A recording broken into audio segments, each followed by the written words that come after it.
Você já deve ter ouvido muito isso. Banha de porco é veneno, entope a artéria, faz mal pro coração. Passa longe disso, pois eu vou te contar uma história que contraria tudo isso. Minha avó cozinhava com banha de porco todos os dias, viveu 82 anos, nunca teve infarto, nunca teve AVC, morreu dormindo de causas naturais. Se você perguntar para a maioria das pessoas hoje, ela deveria ter morrido aos 50 anos entupida de tanta banha de porco, gordura, animal que eles comiam. Era normal isso. A gema de ovo. Então hoje, o alimento que a indústria mais gastou dinheiro para te convencer que é veneno, e olha que essa palavra é forte, veneno, nos últimos 70 anos é a gordura animal. Eles falam, não, quem vai entupir teu coração é aquela gordura da picanha, é o torresmo. Bem, isso não é tão verdade assim. Eu digo, a indústria gastou o dinheiro de propósito, porque isso não é força de expressão. Tem uma história real, documentada, de como a banha de porco foi deliberadamente destruída na imagem pública, para abrir espaço para um produto muito mais lucrativo.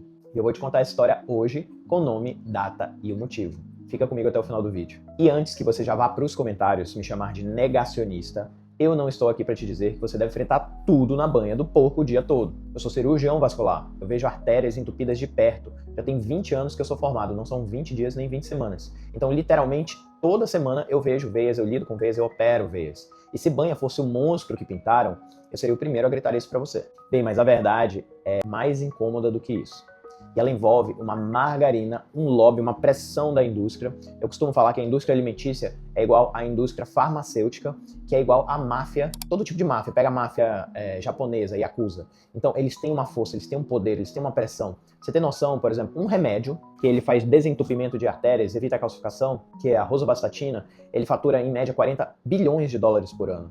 Então, essa indústria, ela tem força, ela pressiona, ela dita rumos e dita propagandas. Esse lance da margarina foi uma pressão da indústria, uma mentira que ainda está no rótulo do produto que você compra até hoje. Quem lembra da margarina que protegia o coração? Pois é. Então fica comigo até o fim, porque no bloco 3 eu vou te mostrar o comparativo, molécula por molécula, entre a banha e o óleo, que substitui ela na sua cozinha, e o resultado vai te deixar de queixo caído. Para quem não me conhece, eu sou o Dr. Paulo Laredo, eu sou médico, angiologista e cirurgião vascular, sou formado há 17 anos, e esse é, sem exagero, um dos vídeos mais controversos que eu já gravei. Então se inscreve no meu canal, porque esse vídeo aqui, a indústria de alimentos, não vai gostar nada de ver circulando. Bem, deixa eu te levar agora para a década de 1910 nos Estados Unidos. Naquela época, a banha de porco era a gordura mais usada em todas as cozinhas americanas e, por tabela, em boa parte do mundo ocidental. Inclusive no Brasil, onde ela reinou absoluta nas cozinhas até meados do século XX.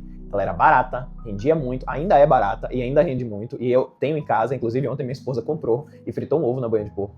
E vinha de um processo muito simples, que era derreter a gordura do porco, que todo mundo criava e matava o animal. Só que existia um problema que não era de saúde, era de business, negócio. Pois é, empresas que processavam óleo de algodão como um subproduto da indústria têxtil, eles tinham um excedente gigantesco de óleo vegetal e não sabiam muito bem o que fazer com ele. Inclusive, eles usavam esse óleo para lubrificar máquina, o óleo de algodão, inicialmente. Só que aí eles jogavam fora, não sabiam o que fazer com aquele óleo. Foi aí que surgiu um processo químico chamado hidrogenação, o mesmo que eu expliquei para vocês no vídeo passado sobre gordura trans. Então ele permitiu transformar esse óleo vegetal líquido em uma gordura sólida, branca, parecida virtualmente com a banha. E se você não viu esse vídeo sobre gordura trans, clica no card aqui. Em 1911 nasceu um produto batizado de Crisco, a primeira gordura vegetal hidrogenada comercializada em massa no mundo. E o marketing dela não vendia sabor, vendia moral, literalmente. As campanhas publicitárias da época diziam que cozinhar com gordura vegetal era mais puro, era mais moderno, era mais civilizado do que usar gordura animal. Lógico, estava entrando dinheiro no bolso dele, então a narrativa mudou. Existe até anúncio da época, a gente vai ver se consegue colocar aqui no vídeo, disponível em acervo público, chamando a gordura vegetal de mais digestiva, ela digere mais fácil, é mais limpinha do que a banha, sem nenhum estudo científico baseado nisso por trás. Então isso é importante frisar. Bem, décadas depois, quando a teoria da gordura saturada como vilã cardíaca ganhou força ali entre 1950 e 1960, aquele mesmo estudo que eu comentei no vídeo anterior, a gordura vegetal hidrogenada, ela ganhou um empurrão científico bem conveniente. De repente, ela não era só moderna, ela virava na cabeça do consumidor muito mais saudável para o coração. Quem não lembra da propaganda de margarina, da família feliz em casa? Tinha até um coração, eu acho que até hoje ainda tem, recomendada pelos cardiologistas, porque era natural, vinha de planta, parecia sinônimo de saudável. Bem, o resultado, em poucas décadas, a banha de porco praticamente sumiu das prateleiras e das cozinhas brasileiras. Pode perguntar com qualquer pessoa acima dos 45, 50 anos hoje, que ela vai achar que gordura, tudo faz mal pro coração, entope veia, entope artéria. Bem, e aqui está a parte mais irônica de toda a história. A parte que eu adoro contar porque ela resume tudo. Décadas depois, os mesmos órgãos de saúde que incentivaram essa troca tiveram que voltar atrás e admitir publicamente que a gordura trans da margarina e da gordura vegetal hidrogenada era muito mais prejudicial ao coração e às veias do que a gordura saturada da banha que ela substituiu. Para quem não chegou a ver o vídeo passado, eu vou dar uma palhinha aqui. O que acontece? Esses óleos vegetais, na grande maioria das vezes, eles têm um benefício, assim como, por exemplo, o azeite de oliva. Eles são gorduras que estão poliinsaturadas. Tudo bem, até aí você comer um azeite de oliva cru não tem problema. O problema é quando ele passa nesse processo, que ele esquenta. E essa gordura poliinsaturada, quando ela esquenta, ela ganha alguns hidrogênios. E ela vira saturada, mas nem todas. É igual quando você vai fazer pipoca, nem todos os grãos estouram, e tem um que não estoura e fica... Também não é o milho normal e não é pipoca, que é o que a gente chama de piruá. Aquela é a gordura trans. Ela nem está insaturada e nem está saturada. Então é aquela gordura que não virou nesse processo industrial, essa que é a maligna para o teu coração. Deixa isso entrar bem. O produto vendido como alternativa saudável, bem, se provou décadas depois muito pior do que aquele que ele substituiu. É só você pegar, na época dos nossos avós ou bisavós, não era tão comum tanto infarto, tanto AVC, tanta pressão alta, e hoje é. Enquanto isso acontecia, quem pagou o preço literalmente com a saúde foi você, foi minha avó, foi uma geração inteira que trocou a gordura animal reconhecida pelo corpo como uma gordura artificial, que nem sabemos processar direito e tem até moléculas de plástico. Se você já ficou surpreso com isso, deixa o seu like agora, porque a próxima parte é ainda mais reveladora. Bem, vamos ao que interessa. O que tem de verdade dentro de um pote de banha de porco? Vamos lá. A maioria das pessoas, se eu perguntar, vai chutar gordura saturada pura. Tipo, 100%. E tá errado. A composição da banha de porco gira aproximadamente em torno de 40% de gordura saturada, 45% de gordura monoinsaturada e o restante de gordura poliinsaturada. Deixa eu repetir essa parte porque ela é chocante para a maioria. Quase metade da banha de porco é gordura monoinsaturada. O mesmo tipo de gordura predominante no azeite de oliva. Então metade do pote da banha de porco é uma gordura muito saudável. Aquele que toda revista de nutrição elogia até hoje como gordura do coração. A gordura mais abundante na banha de porco é praticamente a mesma família da gordura do azeite extra virgem. E tem mais um detalhe que a maioria ignora. A gordura saturada não é uma coisa só uniforme. Existem vários tipos de ácidos graxos saturados com estruturas diferentes e o corpo processa cada um de forma distinta. Uma parte relevante da gordura saturada presente na banha é o ácido esteárico. Bem, esse ácido específico, segundo estudos do metabolismo lipídico, ele tem um efeito neutro sobre o colesterol LDL, que é o colesterol ruim. Bem diferente de outros ácidos graxos saturados, que realmente elevam o colesterol. Ou seja, quando alguém fala que banha é gordura saturada entope artéria, logo banha entope artéria, essa pessoa está simplificando uma bioquímica que tem muito mais camadas do que isso. Resumindo, ela ouviu o galo cantar não sabe aonde. E mais importante ainda, a banha de porco no seu estado natural, ela não passa por processo industrial. Ela não é um alimento processado, nem multiprocessado. Ela não contém gordura trans artificial. A real vilã que eu expliquei detalhadamente no vídeo passado, aquela que ataca o LDL e derruba o HDL, dispara a inflamação ao mesmo tempo, é um tipo de gordura que passa por processo industrial. Bem, agora presta atenção nessa comparação, porque é aqui que a coisa realmente fica polêmica. Eu prometi lá no começo um comparativo molécula por molécula, e vou cumprir. Vamos comparar a banha de porco com o óleo vegetal refinado comum, tipo soja ou canola, que a maioria de nós tem na cozinha e usa para fritar em casa. Porque essa é a comparação real do dia a dia. Não banha versus azeite extra premium, magno importado. Primeiro ponto, a estabilidade ao calor. A banha de porco tem um ponto de fumaça. Você sabe o que é o ponto de fumaça? O ponto de fumaça é o quanto você consegue esquentar um azeite ou uma gordura antes dele virar fumaça. Então, existem óleos que são mais resistentes, eles aguentam mais temperatura antes de degenerar. Então, a banha de porco ela tem um ponto de fumaça relativamente mais alto, uma composição de gordura mais saturada e monoinsaturada, que é quimicamente mais estável quando exposta a temperatura alta, ou seja, é perfeita para fritar. Já o óleo vegetal refinado, rico em gordura poliinsaturada, é quimicamente instável. E quando se aquece repetidamente, e aqui está o ponto que ninguém fala, a gordura poliinsaturada, quando superaquecida e reutilizada, não tem aquele óleo do pastel, o óleo que a cozinheira deixa na cozinha ali para usar várias vezes, principalmente em feira de rua, fritura, lanchonete, fast food, ela oxida e forma compostos chamados aldeídos. Inclusive, acrilamidas são cancerígenos. E outros produtos de oxidação lipídica, que aí sim eles causam dano celular, inflamação, câncer, entupimento, placa nas artérias. Então deixa eu ser bem direto com você. Existe evidência séria publicada em revistas de química de alimentos, de tecnologia de alimentos, mostrando que o óleo vegetal poliinsaturado, quando reutilizado em fritura repetida, é aquele óleo que fica na garrafa ali para você usar de novo. É exatamente o que acontece na maioria das frituras comerciais. Você acha que o cara vai fritar batata no McDonald's, todo dia ele abre uma lata nova. Então do quiosque, até no pastel da feira, então do quiosque de praia, a rede fast food, aquilo lá gera muito mais compostos tóxicos de oxidação do que a banha de porco na mesma condição de uso repetido. Pois é, você tá comendo um veneninho todo dia ali, aquela batatinha frita, ela tá bem bonitinha, tá bem gostosinha, bem salgadinha, mas ela contém esses tóxicos. Ou seja, aquela batata, ela até parece uma opção mais saudável, Mas na prática, ela está muito mais oxidada e inflamatória do que se tivesse sido numa banha de porco ou numa banha animal. Então, o segundo ponto, e esse é o mais controverso de todos, a gordura trans oculta. Muito óleo vegetal comercial, principalmente os mais baratos, usados em fritadeira industrial. E você acha que na indústria eles vão usar o mais barato ou mais caro? Adivinha? Fala aí nos comentários. Bem, eles ainda passam por processo de refino que geram pequenas quantidades de gordura trans, mesmo sem hidrogenação completa, um subproduto do próprio refino a alta temperatura. Bem, a banha de porco no seu processo tradicional simplesmente não gera esse tipo de subproduto. É a gordura que derrete e pronto, já virou óleo. Terceiro ponto, densidade nutricional. A banha de porco carrega vitamina D em grande quantidade. Pois é, você sabia disso? Algo que praticamente nenhum óleo vegetal oferece, porque ela é gordura de origem animal do tecido de um animal que foi exposto ao sol e provém de um animal capaz de sintetizar a vitamina D. Então, o óleo vegetal refinado, ele não carrega vitamina D nenhuma, é zero. Ele é gordura pura, sem nenhum micronutriente relevante. Sem falar, por exemplo, que aqui, se a gente fosse comparar com óleo de canola, que é um óleo canadense, que na verdade canola não existe, é um acrônimo para óleo de baixa densidade canadense, que ainda produz alguns tipos de substâncias tóxicas. Eu não estou te dizendo troca todo o óleo da tua casa, joga fora e compra a banha hoje, imediatamente. Eu estou dizendo que a demonização da banha, comparada à santificação do óleo vegetal refinado, não se sustenta quando você olha os dados científicos. Com calma. Isso incomoda muita gente que construiu império de marketing em cima dessa santificação. Eu lembro muito bem um estudo que saiu numa revista médica, em 1996, um estudo muito importante, saiu numa revista chamada Nature, e ele falou, basicamente foi um shift, uma mudança de paradigma na medicina. Antigamente se achava que o que entupia a veia, o que entupia a artéria, o que causava infarto, AVC, era banha de porco, não come aquela gordura da picanha, vai entupir teu coração, não come esse torresmo. Não, os pacientes chegavam assim, não doutor, não como fritura, não como gordura, como se isso fosse mal. Esse estudo, ele comprovou que antes do século XVIII, da Revolução Industrial, o próprio inventor do eletrocardiograma, aquela máquina que mede o infarto do coração, o Einthoven, ele não encontrava pacientes, em 1800 e pouco, ele não encontrava pacientes com infarto na Europa. Ele teve que viajar para os Estados Unidos. E lá ele encontrou. Por que ele tinha dificuldade de encontrar infarto? Porque antes do processo da Revolução Industrial, não se tinha tantos alimentos processados ou multiprocessados. Então viram-se, e nossos avós comiam banho de porco, caça, carne, com gordura animal. É normal, o nosso corpo foi feito para metabolizar gordura animal.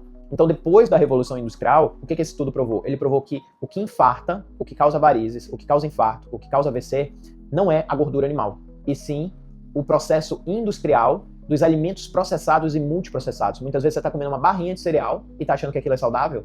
Então aquilo tem centenas de conservantes, antiumectantes, dióxido de silício, titânio. Então tem tanta coisa ali dentro que tudo que vem da indústria, eu separo os alimentos em dois tipos. O alimento que Deus deu, alimento de Deus, e o alimento do demônio. Então tudo que Deus nos deu, ovo, ele deu galinha, tubérculos, frutas, tudo que você descasca ou corre de você, foge de você, aquilo é o alimento que Deus deu pra gente.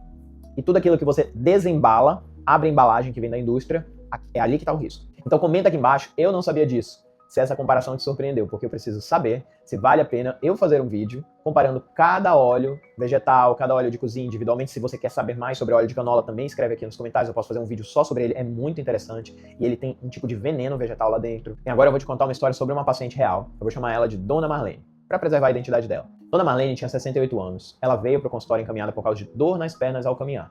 Um sintoma clássico de doença arterial periférica, que é a minha área. No exame, nós encontramos uma obstrução significativa das artérias das pernas dela, que é o que a gente chama de DAOP, doença arterial obstrutiva periférica. Só que a Dona Marlene, ao contrário do que eu esperava, ela não era do tipo que comia mal. Ela contou meio sem graça que tinha trocado toda a gordura da casa dela por óleo de soja há mais de 30 anos, porque no jornal falava que era mais saudável. Não, doutor, não como banha, não como gordura da picanha, torresmo, Deus o livre. Então ela cozinhava tudo salgado no óleo, fritava no óleo, refogava no óleo e reutilizava esse óleo várias vezes antes de trocar, porque óleo de qualidade não se pode desperdiçar e óleo é caro, né? Ela tinha um hábito de guardar o óleo para refritar. Bem, ela tinha, sem saber, décadas de exposição a óleo vegetal reaquecido repetidamente. Exatamente o cenário que gera mais oxidação lipídica, mais compostos inflamatórios, está ligado à neuroinflamação, está ligado ao TDAH, está ligado a alguns tipos de autismo. Então isso tudo tem no outro vídeo que eu falo para vocês, que é interessante vocês verem toda essa série. Enquanto isso, o pai dela, que morreu aos 89 anos, ele cozinhou a vida inteira na banha de porco, comia galinha caipira, vários ovos com gema, não trocava aquele óleo toda hora. E o pai dela não teve nenhum entupimento. Então eu não estou usando esse caso como uma prova científica. É um caso isolado. Não como uma prova sozinha, ela vai ter validade. Mas eu como médico, eu tenho mais de 20 anos de experiência. Então eu tenho que ser honesto com você sobre isso. Mas foi esse tipo de caso, se repetindo ao longo dos anos, que me fez ir atrás da literatura científica, dos estudos científicos sobre gordura e de fritura reutilizada. E foi aí que eu encontrei os dados que eu acabei de te mostrar no bloco anterior. Então, às vezes, não sei se você já teve essa percepção. Doutor, mas está tendo muita gente nova com câncer. Doutor, mas está morrendo muita gente de doença cardiovascular. Doutor, mas fulano era jovem, teve uma trombose, uma embolia pulmonar, um infarto. Por quê, gente? Por que a gente tem essa percepção? Conversa com o pai de vocês, com o avô de vocês, alguém mais velho, assim, 60, 70 anos. Não era tão comum. Não era tão comum câncer, entupimento e doença cardiovascular. Então, com o passar do tempo, a indústria, ela não vem vender o que é melhor pra gente. A indústria é uma empresa. Ela vai vender o que dá mais lucro para ela. E tudo que vem da indústria, ela gera algum tipo de mal para o teu sistema cardiovascular. Às vezes a gente troca um vilão visível, a banha branca sólida com cara de gordura, por um vilão invisível, líquido, transparente, com cara de inofensivo e a figura de uma plantinha lá. E o invisível, quando maltratado pelo uso repetido, pode ser muito pior. Pode ser não, é muito pior. Agora, para eu ser justo e não parecer que eu estou vendendo banha de porco, até porque eu não vendo banha de porco, porque essa não é a intenção, eu preciso te falar onde ela realmente pode virar um problema. Primeiro, quantidade e contexto. A diferença do remédio para o veneno é a dose. Então, banha de porco em excesso, ela é uma gordura saturada. Então, dentro de uma dieta já hipercalórica, cheia de ultraprocessado, associada a um sedentarismo, sim, ela contribui para ganho de peso e para piora do perfil lipídico. Porque qualquer gordura em excesso, até água em excesso mata, gente. Ela vai fazer um excesso calórico, ela contribui para alguns defeitos na saúde. Então, não é sobre a banha, é sobre a dose. Segundo, origem do animal. A banha de porco, daquele porco criado em confinamento intensivo, com ração industrializada, de baixa qualidade, ela tem um perfil de gordura pior do que a banha de porco criada de forma mais extensiva, que chama de porco caipira ou criação livre. A alimentação do animal influencia diretamente na composição da gordura e vai gerar então uma banha que não é uma coisa só, é a origem que importa. Eu costumo falar sempre que você é, não o que você come, você é o que o seu alimento comeu. Então, se você come peixe de criatório, o que esse peixe comeu? Qual foi a ração? Se foi de péssima qualidade, é isso que você está comendo. A mesma coisa que aquele animal comeu. Terceiro, reaquecimento excessivo também prejudica a banha. O óleo, ele não pode ser frito e reaproveitado, gente. Tem subprodutos muito tóxicos ali, inclusive cancerígenos. Então, em comparação com óleo vegetal poliinsaturado, pelos motivos de estabilidade química que eu já expliquei, a banha de porco, ela não deve ser consumida em excesso. Mesmo assim, a gordura reaquecida repetidamente, de qualquer tipo, ela tende a acumular compostos de oxidação. Então, o problema real, na maioria dos casos, não é qual gordura, é quantas vezes você reaquece essa gordura. E o ideal é não reaquecer. Quarto, e talvez um ponto mais importante para fechar com equilíbrio, se você tem histórico forte de doença cardiovascular, doença familiar, diabetes, pressão alta, colesterol LDL muito elevado, ou diagnóstico prévio de placa arterial, o seu caso, ele pede um acompanhamento individualizado. Então a rede social é muito boa para tirar algumas dúvidas, mas ela não substitui a consulta médica. O que eu estou te dando aqui é um contexto e ciência geral, não prescrição pessoal para você. Isso aqui é um vídeo educativo, não é uma consulta. Então, voltando à pergunta do título, quão ruim é a banha de porco realmente? Muito menos ruim do que 70 anos de marketing te fizeram acreditar. Em determinados contextos, principalmente fritura ocasional, em substituição ao óleo vegetal barato reutilizado várias vezes, ela pode, inclusive, ser a escolha mais racional do ponto de vista bioquímico. Gente, uma coisa que eu faço mais na minha vida chama-se estudar. Eu sou formado há 20 anos, mas já estudava pelo menos uns 10 anos aí de forma intensa. Então, são 30 anos de estudo. E na minha casa eu compro e uso a banha de porco para fritar tudo. Inclusive, a gente percebeu, tá vindo umas banhas de porco agora, elas vêm tipo em pote de margarina, não tá vindo, antes vinha naquele negócio, naquele tablet, um negócio meio estranho ali. E ela tá vindo até um pouquinho mais neutra, sem aquele cheiro que incomodava tanto. Bem, isso não significa coma a banha à vontade. Significa parar de demonizar um alimento tradicional, usado por gerações, só porque ele é sólido branco e tem cara de gordura branca. Enquanto a gente elogia um óleo líquido, transparente, mega ultra processado, que carrega a palavra vegetal no rótulo, pode ter certeza que é o inimigo muito ardiloso tentando te enganar. A gordura não é boa ou má só pela origem, animal é vegetal. Ela é boa ou má pelo processo que ela passa, pela forma como você usa e pelo contexto da sua dieta e do seu estilo de vida como um todo. Esse é o resumo de 20 anos de consultório e de bisturi na mão. Quase nada em nutrição é tão simples quanto os comerciais prometem. Eu sei que esse vídeo vai gerar debate, vai ter gente concordando, vai ter gente brava comigo nos comentários, vai ter colega de profissão discordando publicamente, e tá tudo bem, é assim que a ciência vive de verdade. A medicina é a ciência das verdades temporárias, tudo se constrói na discussão, na base científica e no silêncio confortável. Bem, se esse vídeo te fez olhar diferente para aquele potinho da banha, guardada no armário da sua avó, eu preciso pedir 3 coisas e elas levam menos de 10 segundos. Já deixa o like agora, porque é isso que mostra pro YouTube que esse tipo de conteúdo, que vai contra o óbvio, precisa alcançar mais gente. E pode, inclusive, salvar vidas. Talvez aquele teu familiar que jogou fora gordura. Ah, eu não como picanha, eu não como gordura do porco. Ele está acreditando em um mito, ele pode ser ajudado por esse vídeo. Então compartilhe esse vídeo também com quem acha que a banha ainda é sinônimo de infarto, gordura animal faz mal. Pode ser que essa pessoa reveja um hábito antigo com outros olhos. E comenta aqui embaixo, na sua casa, banha de porco é proibida ou é tradição? Escreve, tradição ou proibido.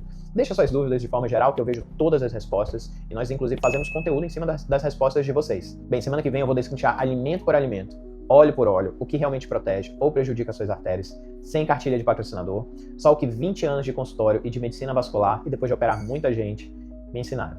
Cuida das suas artérias, elas não avisam antes de falhar. Eu te vejo no próximo vídeo.